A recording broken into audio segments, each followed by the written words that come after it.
Niining panahon nga ang putling ebanghelyo gihagit sa mga hiwi nga pagtulunan. Kinahanglan mo barug ang mga tinunan ni Kristo sa pagpakigbisog sa paglaban sa pagtuo, nga makausa ug alang sa tanang panahong gihatag sa Dios ngadto sa iyang katawhan. Maoy hinungdan nga namugna kining tulumanon ang putling ebanghelyo. 30 minutos nga pagsabwag sa tinuod nga ebanghelyo. Kauban ni Pastor Jeremias Hangad, ang putling ebanghelyo. Tulumanon nga gihatod kaninyo sa Herald of Grace Radio Ministries Philippines. Ang putling ebanghelyo. Putling ebanghelyo. Putling ebanghelyo.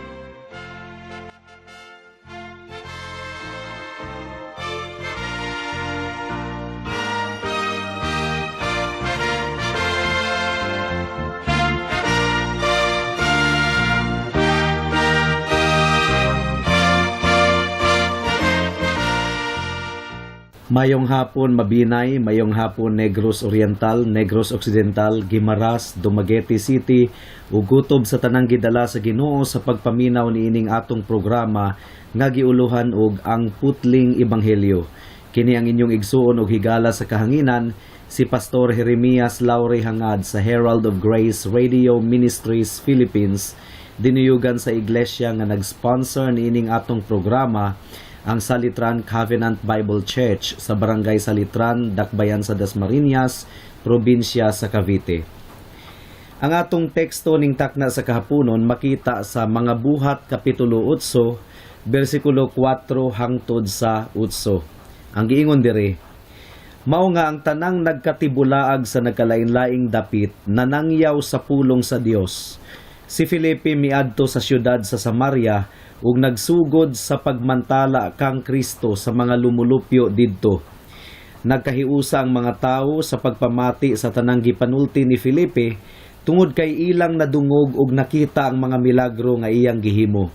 Tungod kay sa kaso sa daghang mga tawo nga adunay hugaw nga mga espiritu, nagpanggula ang mga demonyo gikan kanila uban ang pagsyagit sa kusog nga mga tingog ug daghang mga paralitiko ug mga bakol ang nangaayo. Mao nga adunay dakong pagmaya sa maong syudad. Kining Buhat Kapitulo 8 girecord diri ang pinakaunang foreign missions o pagpanangyaw sa ebanghelyo sa nagkalain-laing dapit nga sa wala lang tuyuan nabuhat sa mga magtutuo ni Kristo nga nagkatibulaag gumikan sa dakong paglutos batok kanila didto sa Jerusalem.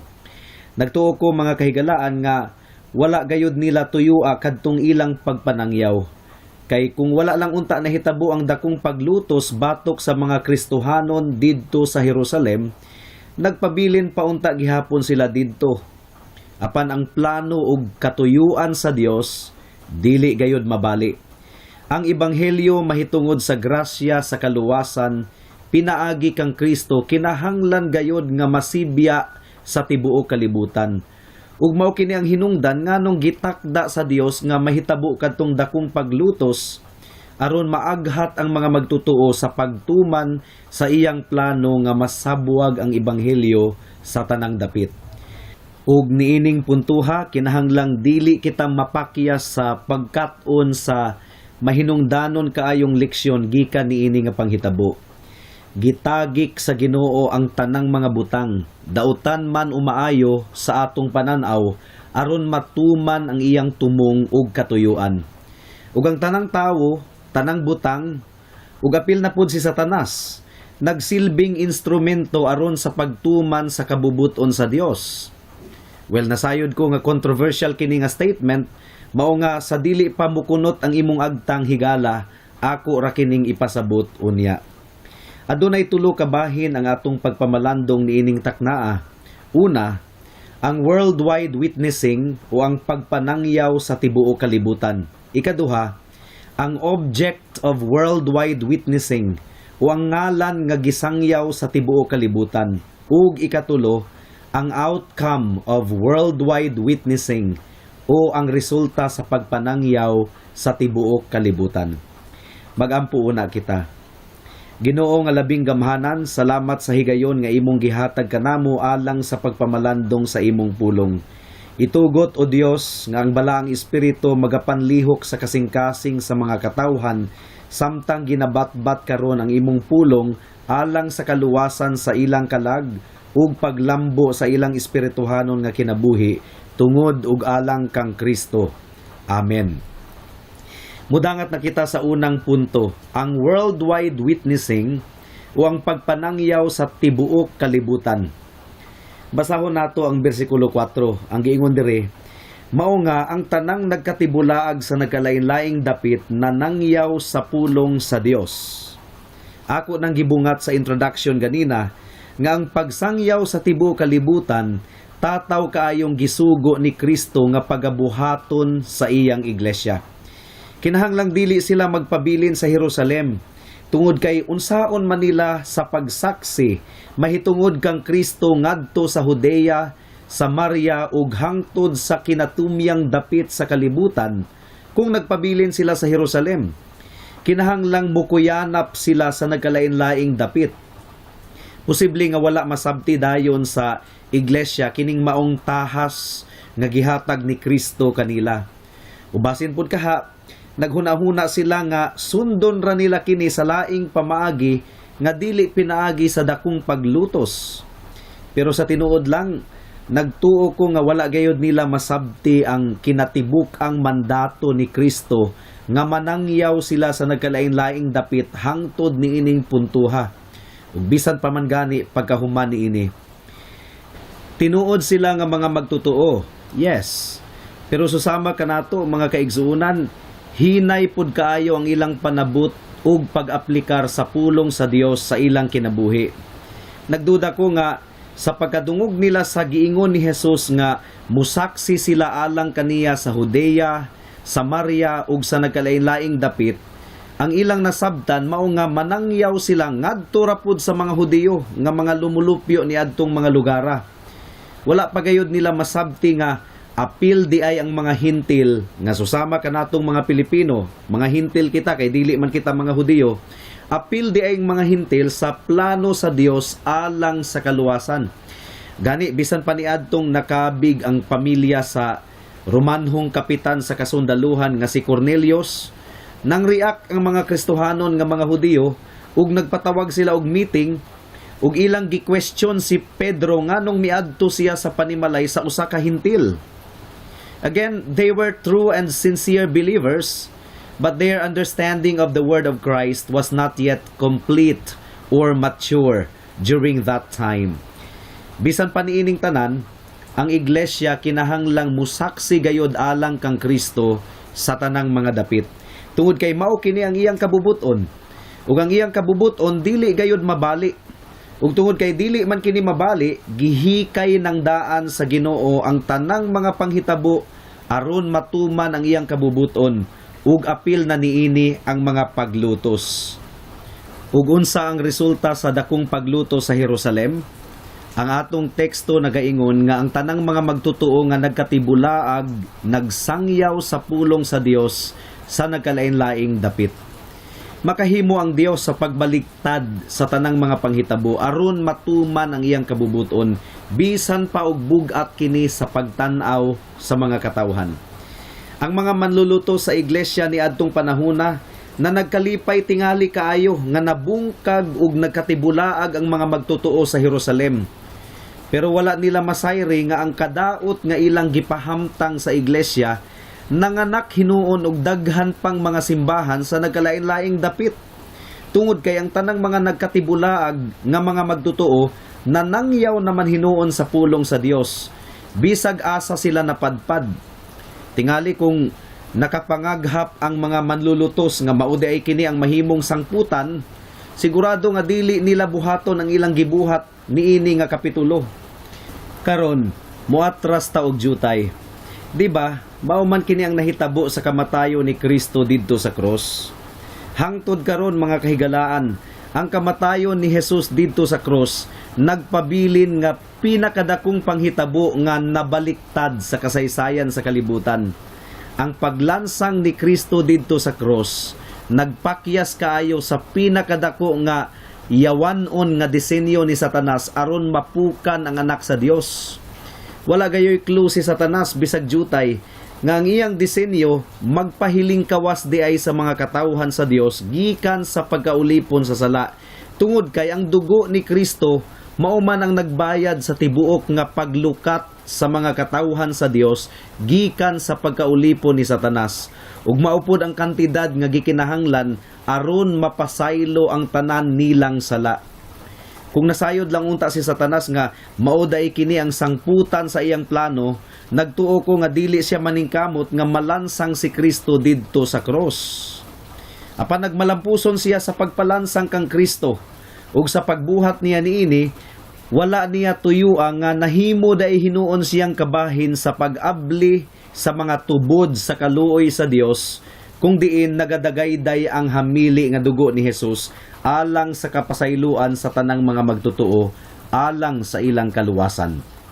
Ang pinakapalpak nga ngalan sa tibuok kalibutan, mga kaigsuunan, dili ang hari sa Ehipto, dili si Balak nga napalpak sa iyang tinguha nga tungluhon ang mga Israelita, dili si Haman nga napalpak sa iyang tinguha nga bitayon si Mordecai ug puuhon ang tanang mga Hudiyo, dili ang mga kaaway ni Daniel nga nagtinguha nga mamatay si Daniel didto sa langob sa mga leon. Apan sila hinuon ang gitambog didto, wala ra kakumingking ang pagkapalpak niining mga tawhana. Ang pinakapalpak mao si Satanas. Nagtinguha siya nga patyon si Jesus ug nagmalampuson siya. Apan wala siya masayod nga sa kamatayon ni Jesus, gilukat niya sa iyang hamili nga dugo ang iyang mga katawhan ug ang iyang pagkabanhaw pag-usab mao ang silyo nga nagmalampuson siya sa iyang gibuhat nga pagtubos kanila, dalaygon ang atong buhi nga Dios. Unsaon man nato kini sa pag-apply sa atong kinabuhi? Igsuon, posible nga mapakyas ang imong mga plano. Apan ang plano sa Dios dili gayud mapakyas. Ayaw og kaguol kung ang imong mga plano dili matuman tungod kay nagsaad ang Ginoo nga nagpanglihok siya sa tanang mga butang alang sa ikaayo sa iyang mga katawhan nga nahigugma kaniya ug gitawag niya sumala sa iyang kabubuton. Mao kanay giingon sa Roma kapitulo 8 bersikulo 28. Yes, aduna kay plano. Apan ang plano sa Dios maoy mopatigbabaw. Ug ang kabubuton sa Dios mao gayud ang matuman. Ayaw pangluod sa Ginoo kung ang imong gipangayo wala matuman, tungod kay mas manggialamon siya kay kanimo. Sa insaktong panahon, masabtan raon niya nimo ang tanan. Samtang dili patinaw kanimo ang mga paghitabo, ayaw og lunga sa imong pagtutok ug pagsalig kaniya nga gamhanan kayong nagpanglihok sa tanang mga butang. Niining puntuha, mga kaigsuunan, buot kong masayran ninyo ang kalainan sa tinagong kabubuton sa Dios ug sa gipadayag nga kabubuton niya. Unsa maning tinagong kabubuton ug gipadayag nga kabubuton niya? Ang example sa mga tinagong kabubuton sa Dios, sama sa maka-abroad baka ako, maminyo pa baka ako no, o siya kaha ang akong maminyuan. Dili pa ta katubag niini. This is something that we need to discover yet. Nahailalom ka ng mga butanga sa mga tinagong kabubuton sa Dios nga masayran raon niya nato pag-abot sa panahon. Apan ang gipadayag nga kabubuton sa Dios mao kini ang mga butang nga klaro kaayong gisulat sa Biblia. Unsa man ang mga examples niini? Ang paghinulsol sa sala ug pagbutang sa atong pagtuo kang Hesus alang sa atong kaluwasan, klaro kaayong kabubuton sa Dios nga gipadayag sa Biblia.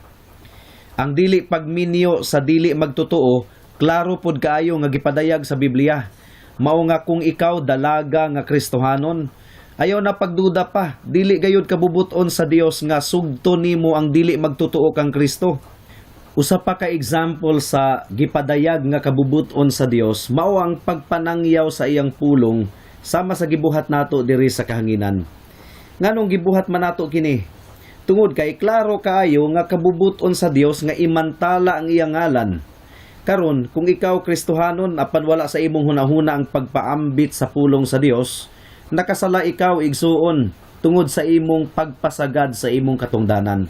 Kung tinuod gayud kang anak sa Dios, muhimo gayud siya og pamaagi aron masunod nimo ang iyang kabubuton. He will make you obey whether wittingly or unwittingly, tinuyo man or dili tinuyo. Mudangat na kita sa ikaduhang punto. Ang object of worldwide witnessing o ang ngalan nga gisangyaw sa tibuok kalibutan. Atong basahon ang bersikulo 5 sa atong teksto. Ang giingon dire, si Felipe miadto sa syudad sa Samaria ug nagsugod sa pagmantala kang Kristo sa mga lumulupyo didto. Si Felipe usa sa mga magwalali nga nagkatibulaag nga nanangyaw sa pulong sa Dios sa nagkalain-laing dapit. Espesyal siyang gimensyon niini nga kapitulo dili lang tungod sa iyang dakong ministeryo kundi tungod usab sa iyang pagministeryo didto sa Samaria. Ang kaliwat sa mga katawhan nga gikaminusan kaayo sa mga Hudiyo. Apan gibayaw ni Kristo sa iyang buluhaton ug mga pagwali niadtong mianhi siya sa kalibutan. Asa man unang giangko ni Kristo sa tataw gayod nga siya mao ang Mesiyas. Wala ngadto sa mga Hudiyo kundili sa usa ka babaying Samaritanhon. Kinsa man ang iyang gibansagan ingon nga maayong silingan. Dili ang mga pari ug Levita kundili ang usa ka Samaritanhon. Sumala sa nahasulat sa Lucas kapitulo 10 bersikulo 25 hangtod sa 37.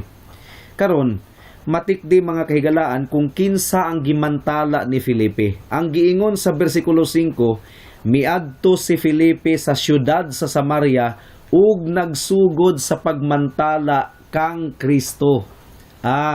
Si Kristo ang iyang gimantala, dili ang relihiyon o denominasyon.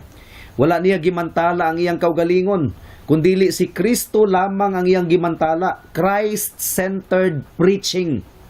Higala mailhan nimong ang tinuod nga magwalali kung si Kristo lamang ang iyang giwali ug dili ang iyang kaugalingon o ang relihiyon.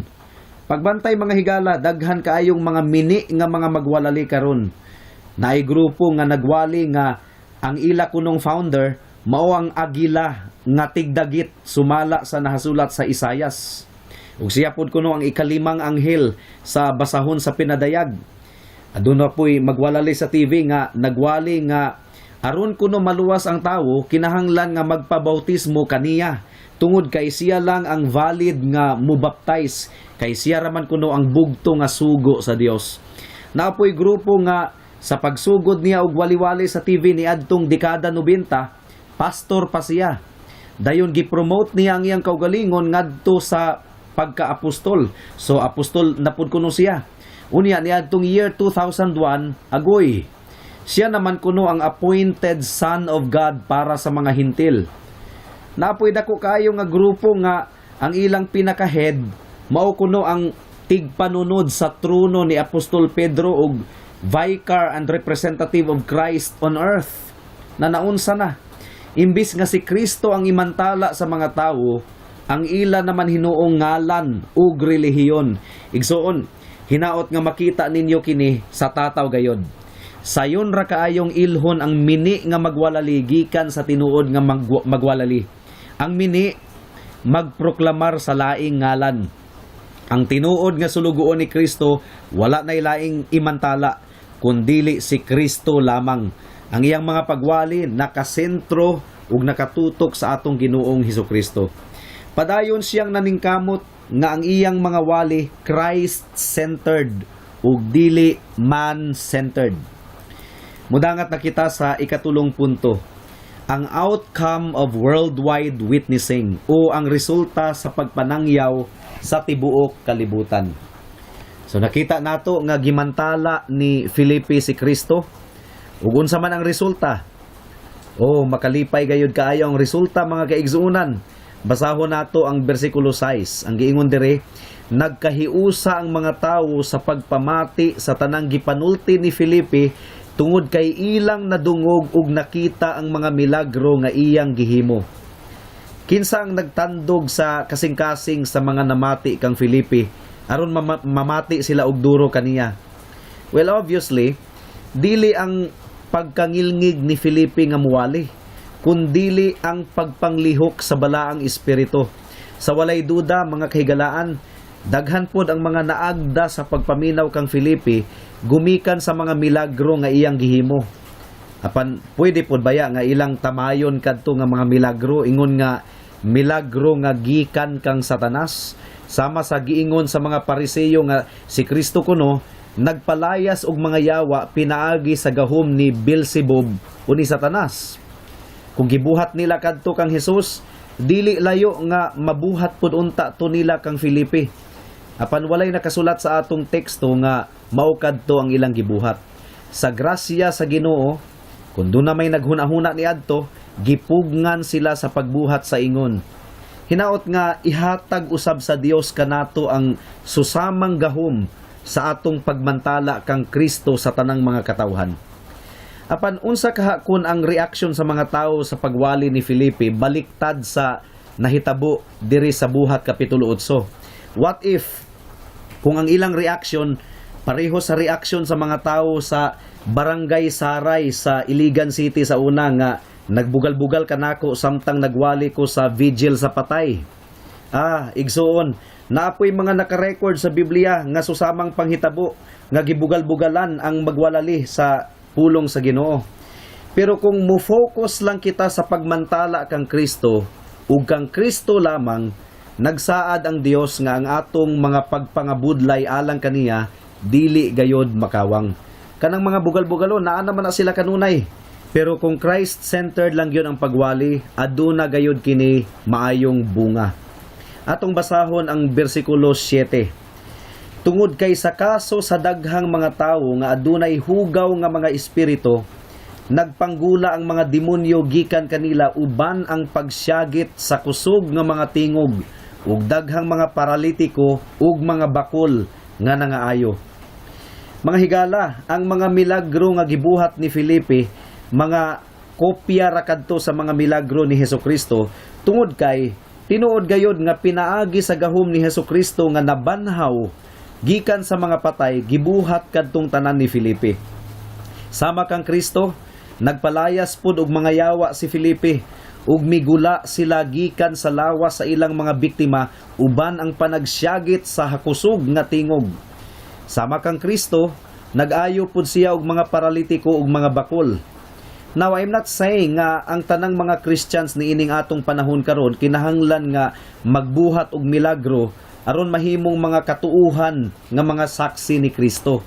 Ang atong panahon karon dili na panahon sa mga milagro tungod kay nakumpleto naman ang Biblia.